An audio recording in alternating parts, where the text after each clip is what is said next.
저는 고등학교 이후로 쭉 문과여서 이과 과목이 어렵고 재미도 없었습니다. 그 중에서도 특히 수학을 매우 싫어했습니다. 초등학교 시절에는 산수라고 불렸는데 고학년 때 도형이 나오고 그 넓이를 구하는 이런 내용에서 너무 이해도 안 되고 어려워서 힘들어했던 기억이 아직도 생생합니다. 중학교 때는 고등학교 진학을 위한 연합고사를 보아야 하기에 꾸역꾸역 공부를 했습니다. 고등학교 때에는 제가 다닌 학교에 지역적 특성이 있어 그렇지 않아도 어려운 수학이 더욱 어려워졌습니다. 3년 과정을 2년 만에 끝내는 학교의 커리큘럼이었습니다. 매주 수학 선생님이 3분이 들어오셔서 3시간씩 각각 진도를 나갔습니다. 중간고사, 기말고사도 너무 어렵게 출제되어 전교 학생의 수학 평균점이 한 30점 정도 되었습니다. 자연히 저에게 수학은 멀어져 갔고 좋은 대학 진학의 가능성도 비례하여 멀어져 갔습니다. 저는 수학이 참 싫었습니다. 그랬던 저의 수학 인생에 한 줄기 빛과 같은 선생님이 계셨습니다. 중학교 2학년 때 수학 선생님이었는데 잊을 수 없는 분입니다. 성품이 너무 좋으시고 또 쉽게 잘 가르치셨습니다. 그리고 게임 형식으로 수학 문제 풀기 배틀을 진행해서 그것을 점수화해서 분단별로 대결을 시키는, 그래서 동기부여를 하셨습니다. 내 평생 단 1년 수학이 재미있었습니다. 그리고 그때 수학을 잘했습니다. 그분과 함께 이후에도 계속 수학을 했다면 저는 훨씬 좋은 대학교에 진학하지 않았을까 생각해 봅니다. 빌립보 교회는 기독교 최고의 신학자, 설교가, 전도자인 사도 바울이 개척하고 사역했던 교회입니다. 얼마나 좋은 교회입니까? 얼마나 좋은 환경이고 또 감사하고 자랑할 만하겠습니까? 오늘날에도 좋은 목사님이, 유명한 목사님이, 선한 목사님이 목회하시는 교회에 출석하는 교회 성도들의 자부심이 남다릅니다. 등록하고 그 교회 다니는 것은 어렵지 않은 일임에도 불구하고 그런 자부심이 있습니다. 나 어디 교회 다녀? 더불어숲교회 다녀. 빌립보 교회는 오죽하겠습니까? 그런데 바울이 빌립보 교회를 떠나게 됩니다. 감옥에 갇히게 되죠.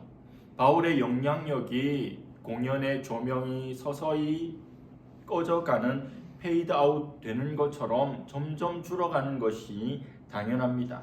바울로 인해 직접적인 영향을 받을 수 없으니 성도들의 영적 에너지가 감소하는 상황으로 보입니다. 그래서 바울은 이렇게 말씀하죠. 12절입니다. 그러므로 나의 사랑하는 자들아, 너희가 나 있을 때뿐 아니라 더욱 지금 나 없을 때에도 항상 복종하여 두렵고 떨림으로 너희 구원을 이루라. 바울은 자신이 있을 때 너희들이 잘했는데 내가 없을 때에는 더욱더 잘하라는 측면에서 고면합니다. 저는 부교육자로 15년 이상 사역하면서 담임 목사님과 선임 목사님의 부재를 경험한 적이 몇 번 있습니다. 생각해보니 한 4번 정도, 4교회에서 그런 일을 경험했습니다. 담임 목사님과 선임 목사님이 함께 선교지, 해외 선교지를 방문하거나 휴가 등의 이유로 인해 제가 교육자 1번의 위치를 맡게 된 겁니다. 대통령과 총리가 탄핵되어 최상목 장관이 대행에 대행을 하는 것과 같은 상황이죠. 그럴 때면 부담이 너무도 큽니다.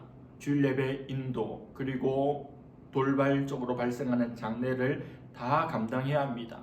그 주간에는 큰 일뿐만 아니라 작은 일도 일어나지 않기를, 아무 일도 일어나지 않기를 바라며 기도하면서 하루하루를 그렇게 지냅니다. 평소에 잘했다면 이럴 때는 더욱더 잘해야 된다는 마음으로 교회를 지킵니다. 평소에 내가 조금 부족했더라도 이때만큼은 그래서는 안 된다는 책임감이 부여되죠. 빌립보 교회 성도들에게는 사도 바울이 없을 때 더 잘해야 하는 부담이 사도 바울에 의해 주어집니다.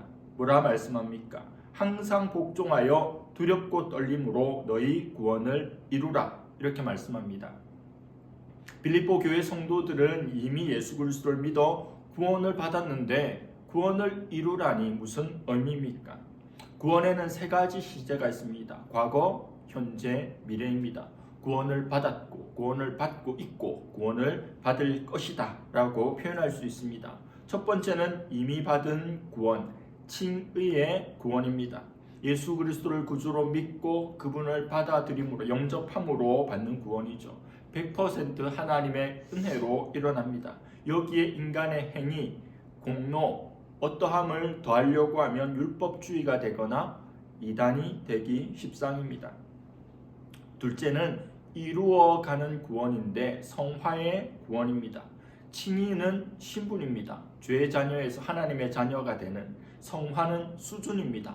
낮은 수준의 성도, 높은 수준의 성도. 같은 성도지만 같은 성도가 아니죠. 같은 목사지만 같은 목사가 아닙니다. 제가 어떻게 손양원, 주기철, 한경직, 옥하는, 하용조, 유기성 목사님과 같은 수준의 목사이겠습니까? 성도도 마찬가지죠. 성도의 수준도 천차만별입니다. 100명 있으며 100명 다 수준이 제각각입니다. 구원받은 자로서 그 구원에 같은 무게로 합당한 삶을 살아가면서 구원을 일구어 가라는 말씀이죠. 세 번째는 영화의 구원입니다. 이 세상에서 우리에게 주어진 삶을 다 마치고 우리가 죽게 되었을 때 우리 영혼이 하나님께로 가고 지극히 영광스러운 존재가 됩니다. 예수 그리스도께서 그러하신 것처럼 우리의 궁극이 바로 영화입니다. 이 두 번째 단계, 이루어가는 성화의 수준의 구원을 이루라는 것입니다. 13절에 너희 안에서 행하시는 이는 하나님이시니 자기의 기쁘신 뜻을 위하여 너희에게 소원을 두고 행하게 하시나니. 행하시는으로 번역된 헬라어가 에넬게오라고 하는 단어인데 에너지를 불어 넣는다는 뜻입니다. 하나님께서 우리 인생들 마음에 선한 목적을 주시고 어떤 착한 일을 행하고자 하는 마음을 주십니다. 그리고 그 마음으로 그 일을 하고 싶다, 그렇게 됐으면 좋겠다라고 하는 것에 머물지 않고 그것을 행할 수 있는 실질적인 힘까지도 주신다는 뜻입니다.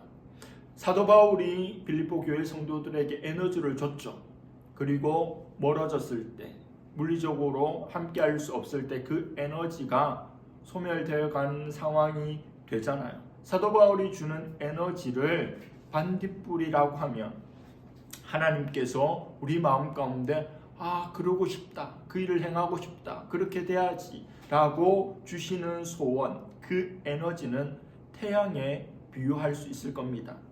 처음에 생각할 때 사도 바울은 달 정도고 하나님이 태양이다 이렇게 생각했는데 하나님의 견주어 생각해보면 달이라고 하는 것도 너무 과한 거죠. 하나님은 너무너무 위대하시고 대단하시니 태양이라면 사도 바울이 대단하더라도 한 인간인지라 그의 영향력은 반딧불 정도다 이렇게 생각해 봅니다. 좋은 수학 선생님에게 잘 보이기 위해서 열심히 수학 공부를 합니다. 사도 바울이 끼친 영향력, 그 가르침에 호응하며 열심히 신앙생활을 합니다. 하나님께서 우리 마음속에 하나님의 기쁘신 뜻을 이루고자 하는 소원을 주시고 우리를 인도해 가십니다. 그래서 기도는 내 일에 하나님께서 응답하시는 것이 아니라 하나님의 일에 내가 응답하는 겁니다. 내가 어떤 것을 기도하는 것은 내가 원하는 것이 이루어지는 것이 아니라 하나님께서 우리 마음에 소원을 주시고 뜻을 주시고 갈망을 주시고 그 방향성을 주시기에 그것에 반응하는 것이 우리 기도라는 겁니다.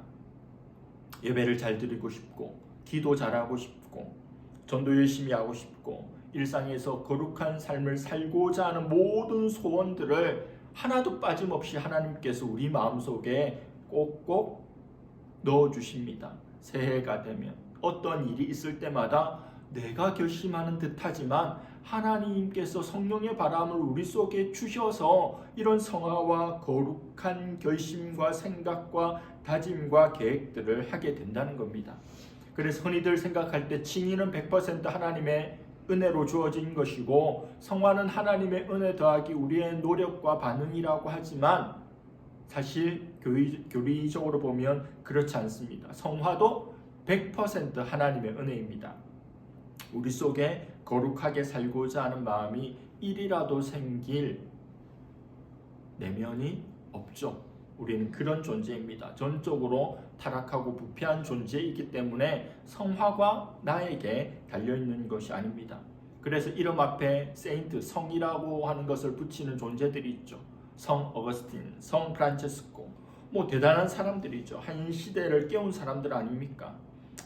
사실 그럼에도 불구하고 대단하게 찬양하거나 높이거나 칭송받을 인물은 아닙니다. 왜냐하면 하나님께서 그렇게 에너지를 그들에게 부어 주셨기 때문입니다.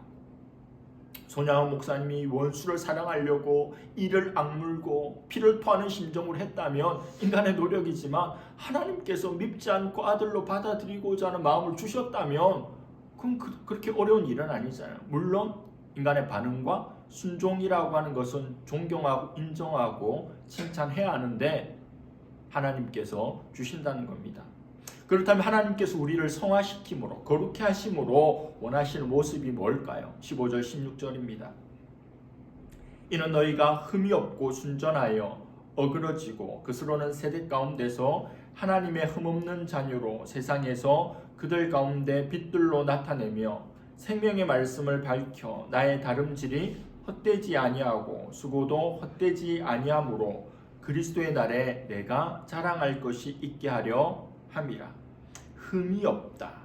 그건 비난받을 만한 일이 없다는 겁니다. 순전하다는 불순물이 섞이지 않았다는 뜻이죠. 성도가 세상 가운데 선한 영향력을 끼치며 살아야 하는데 성공이나 돈이나 권세나 지위로 그와 같은 일들이 일어나지 않습니다. 흠없는 그리고 순전한 모습으로 살아가고 존재할 때 세상 속에서 빛이 되고 소금이 되고 하나님의 대사가 되는 겁니다. 로마는 313년에 기독교를 국교로 공인했습니다. 세계 최강의 로마가 그들이 정복하고 없애버린 이스라엘 유대의 그 변방 종교인 기독교를 국교와 국가의 종교로 할 수 있었던 원인 중에 하나가 순결한 유대인 처녀들 때문이었다고 합니다. 당시 로마는 너무도 문란했죠. 로마의 귀족들이 자기의 귀한 아들을 장가보내려고 하는데 순결한 여인들을 찾을 수 없는 겁니다. 그 시대가 그러했기에. 그러니까 순결한 정결한 유대 처녀들이 여성들이 돋보이게 되었습니다. 그래서 시집 오게 되었죠. 남편에게 그리고 시부모님에게 영향을 미칠 수 있는 건 아니잖아요. 며느리로 들어왔으니. 그러나 자녀를 키우고 양육하면서 서서히 기독교 신앙으로 길러내었습니다. 로마가 하루아침에 이루어지지 않았죠. 로마가 서서히 기독교의 영향으로 복음으로 마침내 정복이 된 겁니다. 이 세상은 어떤 세상입니까? 어그러지고 거스르는 세대라고 표현합니다. 세상의 기준 자체가 뒤틀려 있습니다. 옳은 것을 그러다고, 그런 것을 옳다고, 그리고 권위와 가르침에 방랑하는 성향이 이 세상에 팽배합니다. 2000년 전에도 그러했는데 오늘날에는 더욱더 그러하죠. 모든 절대적인 기준을 거부하는 포스트 모더니즘의 시대이고 권위에 대해서 권위주의를 가지지 않는 권위에 대해서도 일단 거부하고 반항하는 것이 이 세대의 특징입니다. 성도는 이 세상 속에서 그들과 같이 살았으면 안 되겠죠. 그들과 다른 성품으로 살아야 합니다. 세상 사람들은 왜곡되어 있고 꼬여 있고 공격적이고 반항적이고 자기 자신의 이익만을 생각하며 살아간다면 성도는 무엇이 옳고 그른지를 날마다 분별해야 합니다. 그리고 평화적으로 순종적으로 삶을 살아야 되죠. 이렇게 살면 딱 바보 소리 듣고 손해봅니다. 그러나 온유한 자가 땅을 차지하죠. 결국 그러한 이들에 의해서 선한 영향력이 끼쳐집니다. 요즘 제가 만나고 또 접하게 되는 이들 중에 제일 저에게 도전이 되고 마음을 끄는 사람은 선한 사람이에요. 순수하고 선하고 정직하고 진실한 사람들. 지극히 연약해 보이고 무슨 힘이 있을까 싶은데 그런 사람 만나면 나도 그런 사람 되고 싶고 너무 좋아 보이고 그가 어떤 말을 하더라도 그렇게 하고 싶습니다. 최근에 이가 좋지 않아서 멀리까지 이빨 치료를 하러 갔습니다. 그 의사 선생님이 예전에 있던 교회에 제가 아는 집사님의 아드님인데 너무 선하게 생겼어. 너무 선해. 너무 착해. 이 험한 세상 어떻게 살아갈까 싶을 정도로 착해요. 우리 동네에서 치과를 갔다면 별로 심각하지 않아도 이런저런 치료를 받게 해서 돈을 벌려고 할 텐데 제가 멀리까지 갔는데도 지금 괜찮다고 한참 후에 안 좋아지면 오라고 이렇게 이야기합니다. 돈 벌기가 어렵겠죠. 사기를 쳐서라도 쓸데없는 시술이라도 해야 되는데 그렇게 선하니 주구장창 가고 싶고 또 누구에게 소개해주고 싶은 겁니다. 겉으로 봐서 정말 멋있고 힘있고 짱짱하고 대단하고 그런 사람들이 세상을 바꿀 것 같지만 온유한 자, 겸손한 자, 선한 자, 그리스도의 성품에 참여하는 자가 결국 세상을 변화시키는 영향력의 사람입니다. 자동 판매기에 수많은 물건들이 있어도 내가 그 앞에 선다고 아무거나 누른다고 물건이 나오지 않죠. 내가 구매하고자 하는 원하는 그 상품이 요구하는 돈을 투입할 때 그 돈을 자판기가 품을 때 원하는 물건을 저에게 내보내줍니다. 인생도 마찬가지죠. 인생 사용 설명서가 이 하나님의 말씀인데 그 하나님의 말씀을 내가 품고 있어야 하나님의 창조 목적에 맞는 삶이 내 속에서 나간다는 겁니다. 하나님 말씀에 인풋이 있어야 하나님 원하시는 우리 인생의 목적에 아웃풋이 나가게 되는 겁니다. 세상에서 빛으로 사는 삶은 생명의 말씀을 밝히는 삶, 그 이상도 그 이하도 아닙니다. 성도가 하나님 말씀을 품었기에 성도는 다른 것을 보고 다른 것을 듣고 다른 것을 느끼며 살아가는 차원이 다른 존재일 수 있는 겁니다.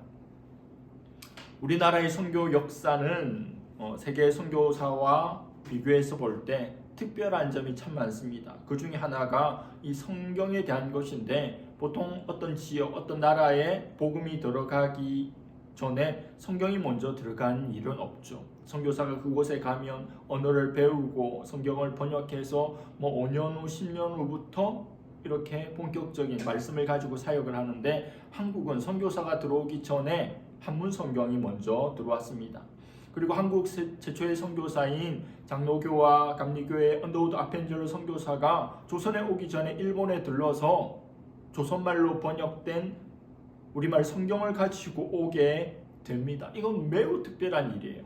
선교사가 성경을 우리말 성경, 그 나라의 난국 방언으로 된 성경을 가지고 들어오는 것 특별한 일인데 이 일의 배경에 잘 알려지지 않았지만 이수정이라는 분이 있습니다.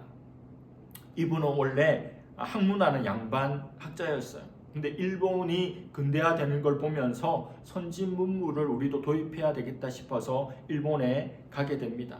일본 시찰단에서 이미 활동하고 돌아온 친구 안종수를 통해 기독교라는 것을 듣게 되고 이것이 우리 조선에 필요한 것이 아닌가라는 생각을 가졌습니다. 그 안종수가 일본에 가거든 일본의 대표적인 기독교 지도자이며 농학 박사인 츠다센을 만나볼 것을 권유합니다.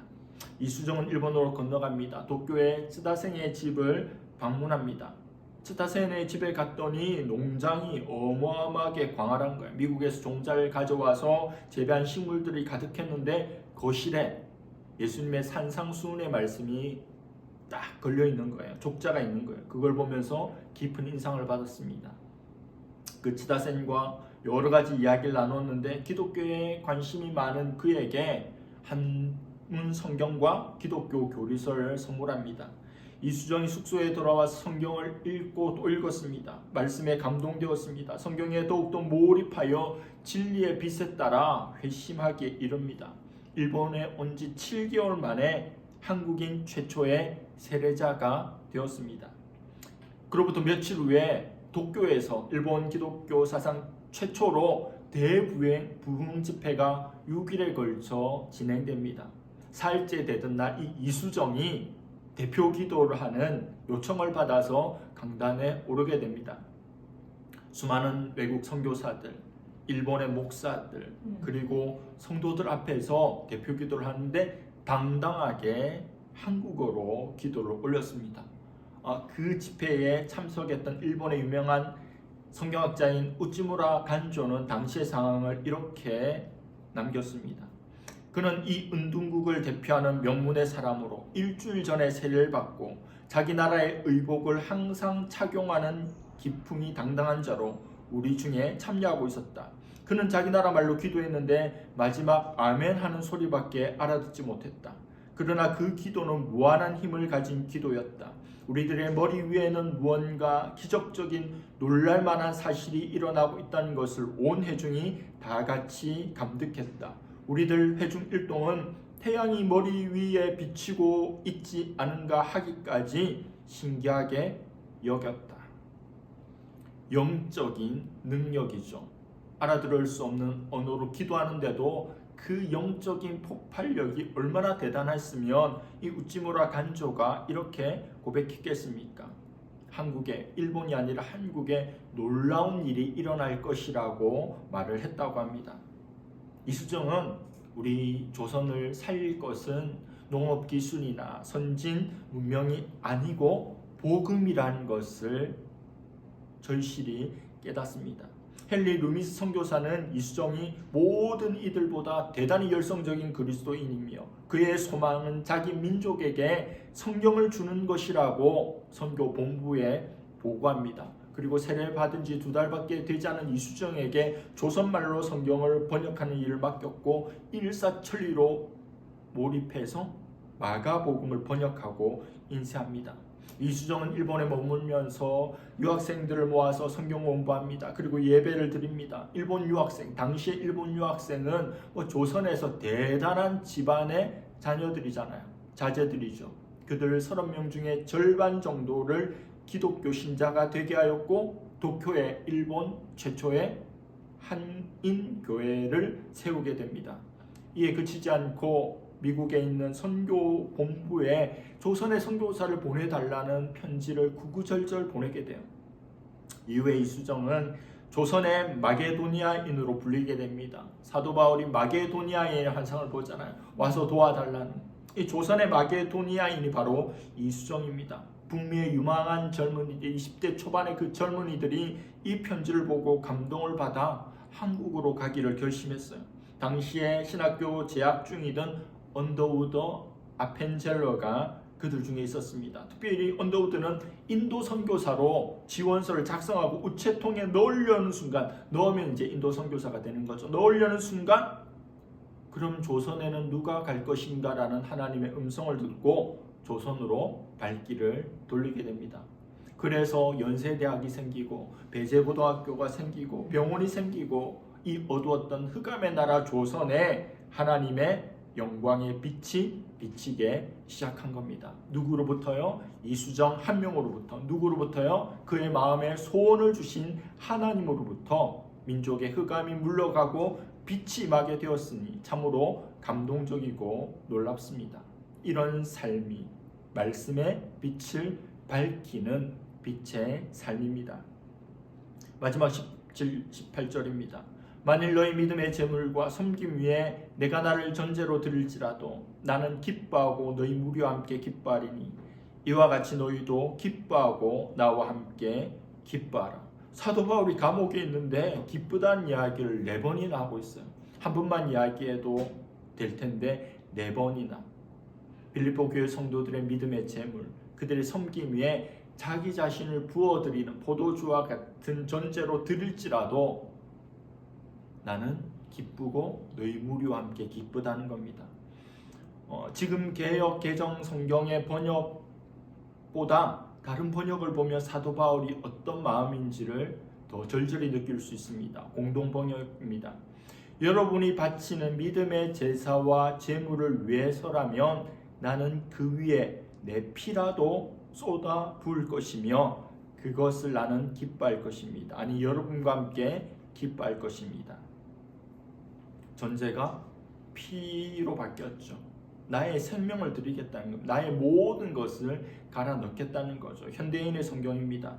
여러분의 믿음의 제물과 봉사 위에 내 생명의 피를 제사 술처럼 따라 붓는다 해도 나는 기뻐하고 여러분 모두와 함께 기뻐할 것입니다.